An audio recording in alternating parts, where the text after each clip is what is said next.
Hi friends, నేను మీ Rajeshwari. Welcome back to our channel. Friends, ఈరోజు వీడియోలో 2024 సంవత్సరంలో భాద్రపద మాసం ఎప్పుడు వస్తుంది, ఎప్పుడు ముగుస్తుందో వాటి తేదీల గురించి తెలుసుకుందామండి. ముందుగా మనందరికీ గుర్తుకొచ్చేది భాద్రపద మాసం అనగానే మనందరికీ గుర్తు వచ్చేది వినాయక చవితి అండి. మనందరికీ ఎంతో ఇష్టమైన పండుగ కదా.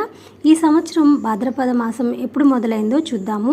2024 సంవత్సరం సెప్టెంబర్ 4వ తారీఖు బుధవారం భాద్రపద శుక్ల పాడ్యమితో మొదలవుతుందండి. ఇక భాద్రపద మాసం ఎప్పుడు ముగుస్తుందంటే అక్టోబర్ 2 అమావాస్యతో భాద్రపద మాసం ముగుస్తుందండి. ఈ వీడియో మీ అందరికీ నచ్చింది అనుకుంటున్నాను. నచ్చితే లైక్ చేయండి, షేర్ చేయండి, సబ్స్క్రైబ్ చేయడం అస్సలు మర్చిపోవద్దు ఫ్రెండ్స్.